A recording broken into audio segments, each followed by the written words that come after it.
आप सभी को मेरा प्रणाम। आइए सुनते हैं सुषमा मुनिंद्र जी की व्यंग रचना चोरी, एक ललित कला। एक राज की बात बताएं आपको। हम चोरों के प्रति एक अजीब सा आकर्षण महसूस करते हैं और चोरी को कला का उत्कृष्ट नमूना मानते हैं। हम जब भी चोरी डकैती की वारदात सुनते हैं तो घबराने या आतंकित होने के स्थान पर एक उत्सुकता, रोमांस और जिज्ञासा से भर उठते हैं और सोचते हैं, जो ऐसे कौशल, चातुर्य और बहादुरी से चोरी कर लेता है, वह किसी हीमैन से क्या कम होगा। आखिर चोरी करने के लिए हाथ भर का कलेजा चाहिए, बाजुओं में दमखम चाहिए।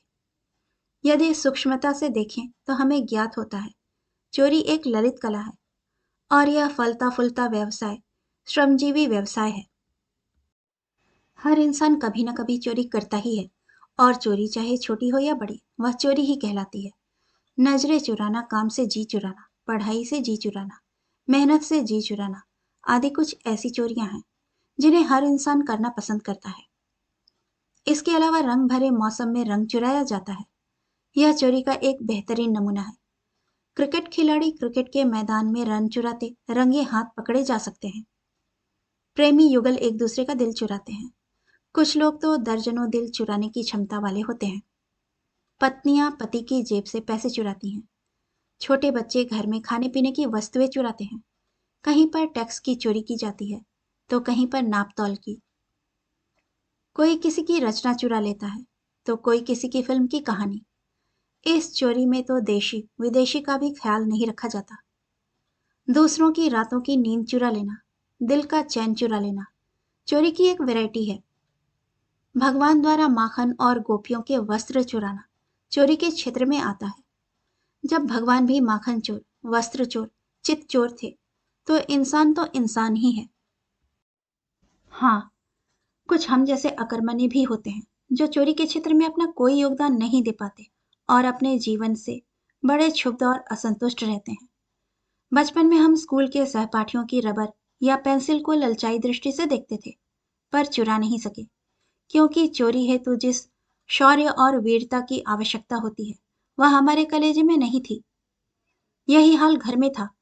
माँ के बनाए लड्डू अन्य भाई बहन धड़ल्ले से चुराते और चट कर जाते और हम अपने कायरपन और भीरुता को लानत भेजते हुए ओठों पर लार भरी जीभ फेर कर रह जाते।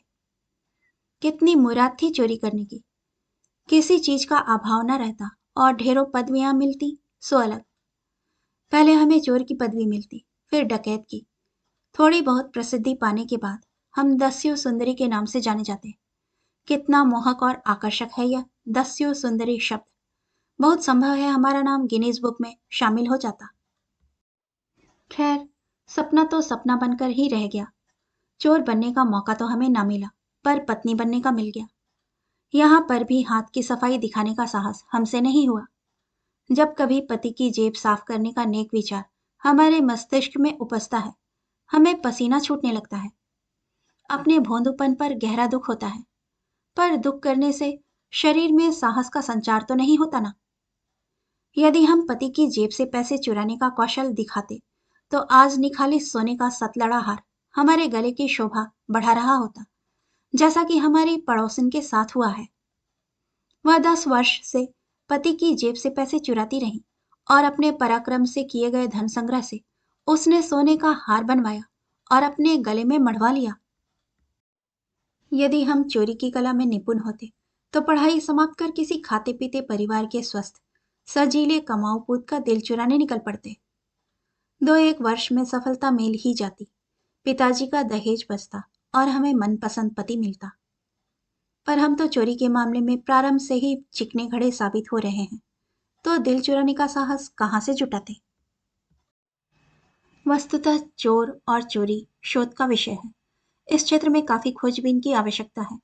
यदि इस विषय पर कोई हमारे विचार जानना चाहे तो हम कहेंगे, अन्य प्रतियोगिताओं की तरह चोरी की प्रतियोगिता भी आयोजित की जानी चाहिए।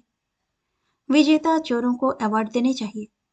एक तरफ एवरेस्ट पर चढ़ने वालों को इनाम पर इनाम दिए जा रहे हैं और दूसरी तरफ बेचारे चोरों के लिए 501 रुपए का इनाम तक न रखा गया। क्या चोरों का काम एवरेस्ट पर चढ़ने से कम दुर्गम और जोखिम भरा होता है? पहाड़ पर चढ़ने वाले अंतरिक्ष में जाने वाले अपने साथ ऑक्सीजन और भी जाने क्या क्या ले जाते हैं। पर आपने किसी चोर को अपनी पीठ पर ऑक्सीजन सिलेंडर लादे ना देखा होगा। चोर तो बिना किसी सुविधा, प्रशिक्षण और साजो सामान के गगनचुंबी इमारतों में चढ़ जाते हैं। वैसे यह सही है कि चोर चाहे जितनी ऊंची इमारत में घुसे, वहां ऑक्सीजन के सिलेंडर की आवश्यकता नहीं होती। पर कोई व्यक्ति अपना घर एवरेस्ट की चोटी पर या अंतरिक्ष में बनवा ले, तो चोर विदाउट ऑक्सीजन सिलेंडर उनके घर में चोरी में कामयाब हो जाएंगे, इसकी गारंटी हम लेते हैं। चोरों के कारण ही ताले बनाने वाली कंपनियां फल फूल रही हैं, अन्यथा ताले बनाने वाली कंपनियों में अब तक ताला पड़ चुका होता। घरों में ताले चोरों की वजह से ही तो डाले जाते हैं। यदि चोर ना होते तो सारे बैंकों का कामकाज ठप हो जाता। ना कोई पैसे बैंक में जमा करता, ना गहनों के लिए लॉकर लेता। तब देश के बैंकों का क्या हाल होता, यह तो भगवान बता सकते हैं।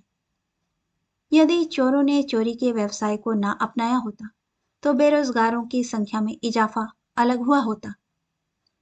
बेरोजगारी की समस्या को समझते हुए चोरों ने अपना रोजगार स्वयं ढूंढ लिया और देश का भार हल्का किया। यदि चोर चाहते तो सरकारी पदों पर अजगर की भांति बैठ जाते और नोटों की गड्डी निगलते रहते। पर चोर रिश्वतखोरी पर नहीं, परिश्रम पर विश्वास करने वाले जीव हैं। वैसे भी अब चोरों का स्तर काफी गिर गया है। लोग घर में कीमती सामान और नकदी नहीं रखते। जो कुछ थोड़ा माल मत्ता मिलता भी है, उसमें चोरों को कई हिस्से करने पड़ते हैं। ये हिस्सेदार कौन है, सर्वविदित है। फलस्वरूप चोरों की हालत दिनों दिन गिरती जा रही है। ऐसा लगता है चोर कभी भी गरीबी रेखा से ऊपर नहीं आ पाएंगे। अब तो चोरों को महिला वर्ग से भी कोई उम्मीद नहीं रही। प्राचीन काल में महिलाएं, कन्याएं छुई मुई हुआ करती थीं। जो कुछ गहने पहने रहती थीं, चोरों की शक्ल देखते ही उतार कर उनकी ओर फेंक देती थीं। और जो कुछ पहने रहती थीं, वह असली सोना होता था। आज की नारियां पढ़ लिख कर, बाहर की आबोहवा का जायजा लेकर जुझारू तबीयत की हो गई हैं। यदि चोर को उनके गहने प्राप्त करने हैं, तो पहले आभूषण धारक महिला का अपहरण करना पड़ेगा, तभी गहने प्राप्त हो सकते हैं।